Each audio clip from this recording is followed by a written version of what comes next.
It's no secret that the English language is stupid, right? There are so many inconsistencies, it's no wonder it's such a hard language to learn.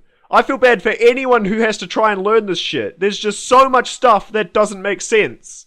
It's like when the English language was first being created or something, there were clear rules about creating words, and then just somewhere along the way, people just forgot or just didn't care about the rules anymore, so they just started doing whatever the hell they wanted.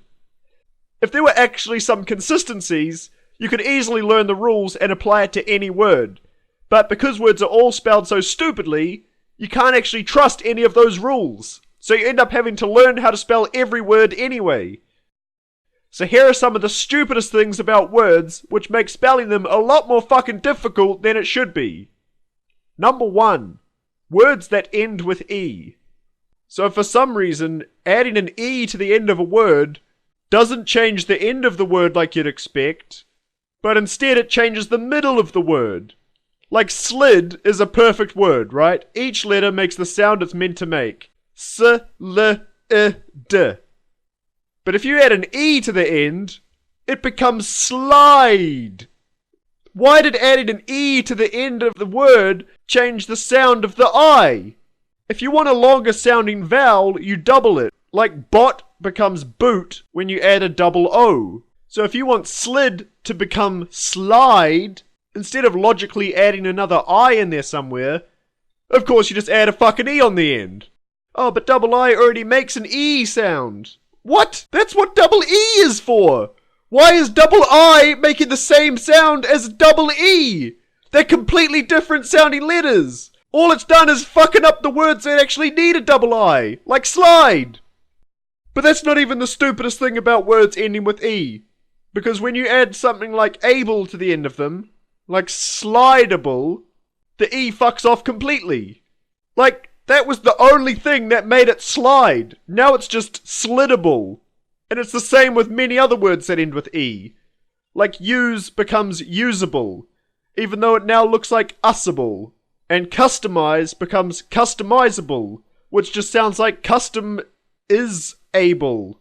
And debate becomes debatable. Like, what the fuck? So that seems pretty stupid already, but at least it's consistent, right? Except it's not! Because all of these words keep the E before the able.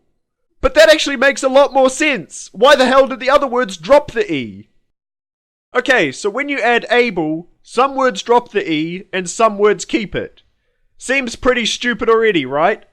Well, try adding ing to the end of those words. This time, they all drop the E. Even the ones that kept it with able. So this couldn't possibly get any more confusing, right? I mean, at least adding ing consistently drops the E, right? Except even this doesn't, because we have words like die, which becomes dying. Why does this get to keep the E? Well, it's probably because dying is already the word for die. Wait, what? Why does the IE become a Y in this case? Why isn't it just dying so it's not confused with dying? Well, that's probably because dying is already a word as well. And then there's also words like age, which becomes aging with an E. But if you're American, then it's aging without the E.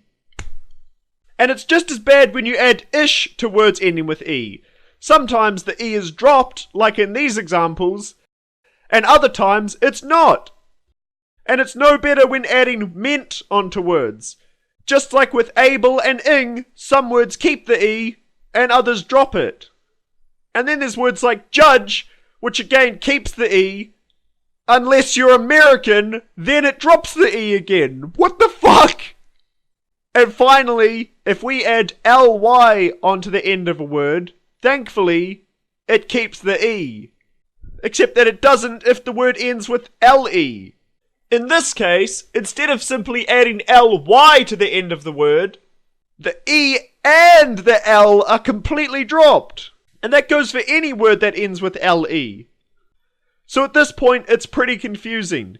You pretty much have to learn every word and how the E behaves in each scenario, since there's clearly no consistency. Maybe there's good reasons behind each of these decisions to drop the E or keep the E, but for someone learning the language, it just makes no fucking sense. And this could all have been easily avoided if words just didn't end with E for no reason.